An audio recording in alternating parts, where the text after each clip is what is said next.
ये कई बार ऐसे क्वेश्चन बड़े टाइम लेते हैं, कई बार बड़े सिंपल होते हैं।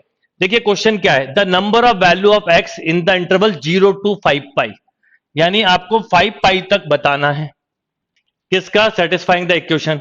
ये क्वेश्चन सिंपल है, पहले राउंड में कर सकते हैं। 3 2 जा 6, तो इसके फैक्टर भी दिख गए 6 और 1। अब आप ये स्टेप को बचाएंगे, ये स्टेप ना लिखें तो मैं कहूंगा ज्यादा अच्छा है, बाकी लिख लिया तो कोई फर्क नहीं पड़ता। आप देखो 3 sin x कॉमन लेंगे तो आप लिखोगे sin x माइनस 2, -1 कॉमन लिया तो आप लिखोगे sin x माइनस 2। इसका मतलब sin x की एक वैल्यू 2 जो होती नहीं है, छोड़ दीजिए, एक वैल्यू sin x की हो गई 1/3। अब आपको पता है कि sin x की अगर वैल्यू 1/3 है तो 0 से 2 पाई तक 2 सॉल्यूशन, फिर 2 पाई से 4 पाई तक फिर 2 सॉल्यूशन, और 4 पाई से 5 तक फिर 2, यानी टोटल नंबर ऑफ सॉल्यूशन हुए 6। याद रखिएगा साइन फर्स्ट और सेकंड क्वाड्रेंट में पॉजिटिव होता है, यही क्वेश्चन कॉस में होता तो थोड़ा सा चेंज आ जाता। सोचिए, मैं आपके साथ डिस्कस करता हूं क्वेश्चन को। देखिए क्वेश्चन क्या है, साइन पावर 6x, ये लिखा आपने 1 - 3/4 sine square 2x equal to a square.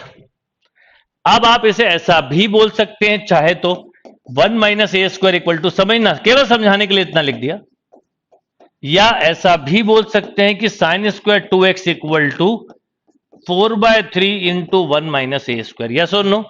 अब ये साइन स्क्वायर 2x है और साइन स्क्वायर होने की वजह से देखो, साइन x होता तो हमें रेंज होती -1 से +1।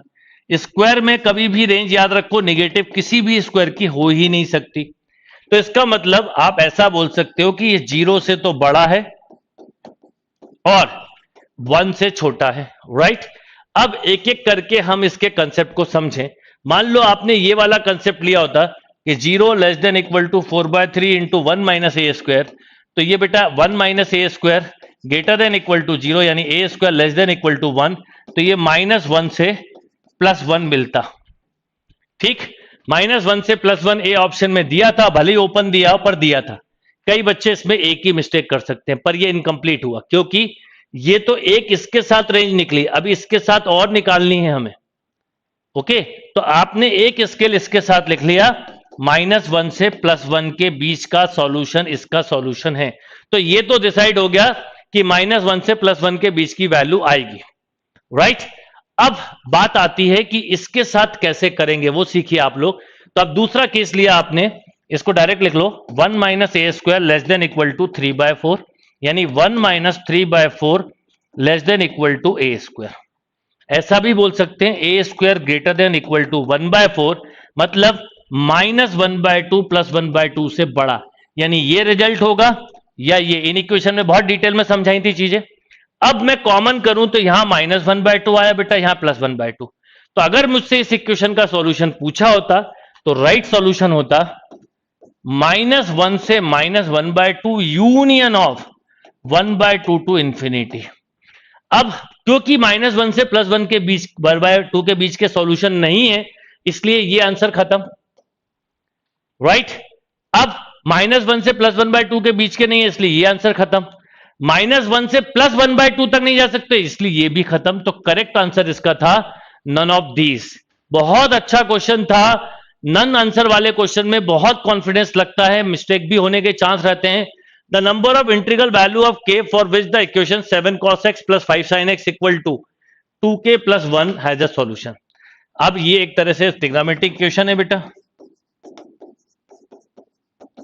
है ना, और इस पे लिखा था नंबर ऑफ इंटीग्रल वैल्यू, मतलब ऐसी वैल्यू जो इंटीग्रल हो। अब आपको पता है इसकी मैक्स वैल्यू जो होती है वो होती है √(a² + b², और इसकी मिनिमम वैल्यू होती है -√(a² + b²। तो सिंपल सा लॉजिक हुआ कि अगर मैं आपसे बोलूं कि इसकी मैक्सिमम और मिनिमम वैल्यू की रेंज क्या है, तो आप 49 + 25 करेंगे तो √74, यानी इसको हम बोल सकते हैं 9 से छोटा 8.4 ले लो, चलेगा, क्या दिक्कत है। आप ऐसा बोल सकते हो कि -8.4 से +8.4 के बीच में है। 1 का ये -9.4 से एक जनरल लिखा है, 2k less than equal to 7.4 हुआ। अब 2 का डिवाइड कर दोगे आप तो ये लगभग 7 से हम ऐसा बोल सकते हैं कितना 3.7 के आसपास हो गया ये मान लो।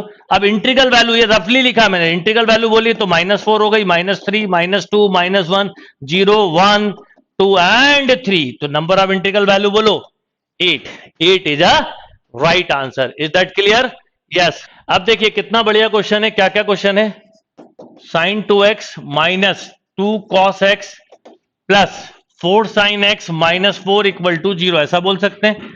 sin 2x होता है 2 sin x cos x, तो 2 cos x कॉमन ले लो तो sin x माइनस 1, और यहां पर 4 कॉमन ले लो बेटा तो भी sin x माइनस 1। क्वेश्चन कितना प्यारा है। sin x इक्वल टू 1 आ गया और cos x इक्वल टू -2, जो पॉसिबल नहीं है। अब sin x 1 है और 0 से 5 पाई दिया है, फिर वही बात हो गई, एक बार 0 से 2 पाई में, फिर 2 पाई से 4 पाई में, और फिर एक 5 पाई में। तो नंबर ऑफ सॉल्यूशन इज 3। अब देखिए इस क्वेश्चन में क्या दिया, b बाय सी दिया है √3 बाय √2। अब मैं एक चीज जानता हूं, अब देखो जैसी प्रॉपर्टी ऑफ ट्राइंगल आई तो ट्राइंगल के थोड़े से फॉर्मूले रिवाइज करना है अपने को या दिमाग में रखना है, ये सब चीजें आपके दिमाग में होनी चाहिए। अब बताओ ये b है तो इसे sine b upon sine c लिख सकते थे, इसे √3 बाय 2 अपॉन 1 बाय √2। कैसे? 2 का दोनों तरफ डिवाइड कर दिया तो b 60 डिग्री हो गया, b 60 डिग्री हो गया, c 45 डिग्री हो गया, तो 105 ये हो गया, तो बचा कितना 75।